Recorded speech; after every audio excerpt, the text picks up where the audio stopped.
अस्सलाम वालेकुम एवरीवन। उम्मीद है कि आप सब होंगे खैरियत से। ठीक है, आज हम पढ़ने वाले हैं दाल का खानदान और रे के खानदान के बारे में। खानदान के मुतालिक मैं आपको पढ़ा चुकी हूँ पहले। अगर आपको इसका नहीं पता और आपने मेरी वीडियो नहीं देखी तो आप मेरे हरूफ ताजी के खानदान की वीडियो देख सकते हैं, उससे आप हरूफ ताजी के खानदान सीख सकते हैं। ठीक है, तो आज हमने पढ़ना है दाल के खानदान और रे के खानदान में कि जब वो अब किसी हर्फ से मिलते हैं तो उनकी शक्ल किस तरह से बदल जाती है।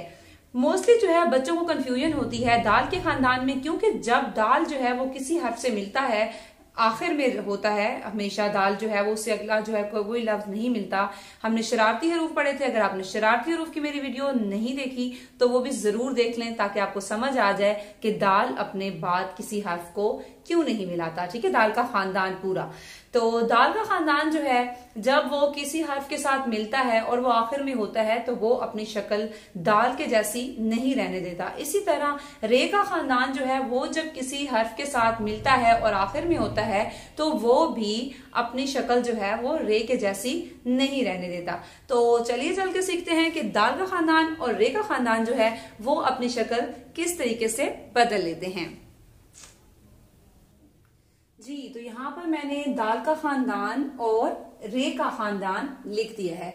और अब मैं आपको बताती हूँ कि जब दाल का खानदान जो है वो किसी हर्फ के साथ मिलता है तो वो अपनी शक्ल कैसे बना लेता है, और रे का खानदान जब किसी हर्फ के साथ मिलता है तो वो अपनी शक्ल कैसे बना लेता है। अब यहाँ पर क्या है, काफ और दाल, मतलब कि हमने काफ को दाल के साथ मिलाना है।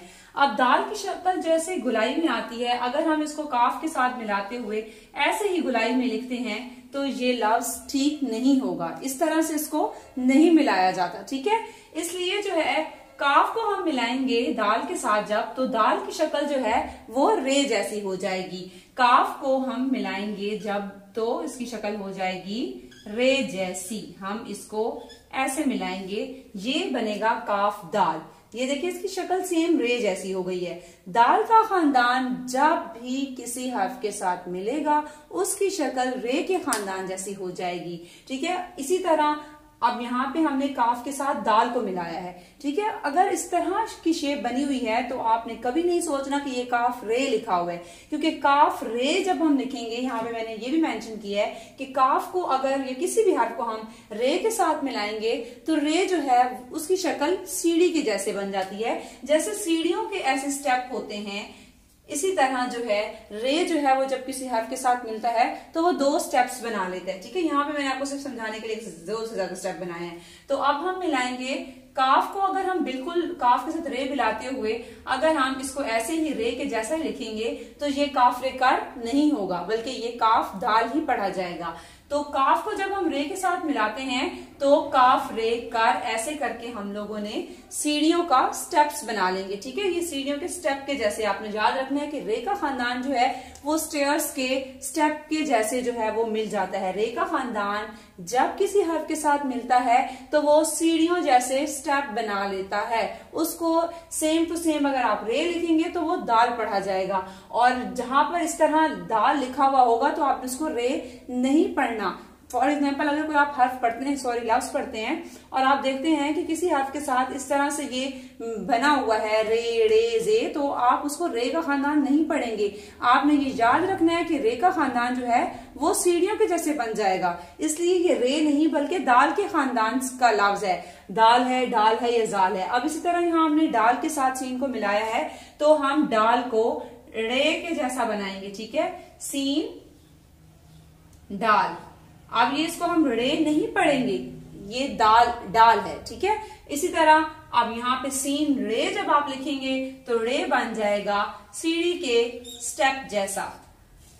इसके अलावा मैंने जाल भी लिखा है। फे को जब आप जाल से मिलाएंगे तो ये बिल्कुल जे के जैसा लिखेंगे। इसको जाल, ये जे नहीं पढ़ेंगे, जाल पढ़ेंगे। ठीक है, सिर्फ हमने उसकी शेप ली है। और फे को जब हम जे के साथ मिलाएंगे, अब वहां पे हमने जाल से मिलाया, यहाँ पे हम जे से मिलाएंगे तो क्या बन जाएगा जी, सीढ़ियों वाला स्टेप ही बन जाएगा। अगर आपको कंफ्यूजन होगी तो आप कमेंट सेक्शन में मुझसे पूछ सकते हैं, शेयर कर सकते हैं।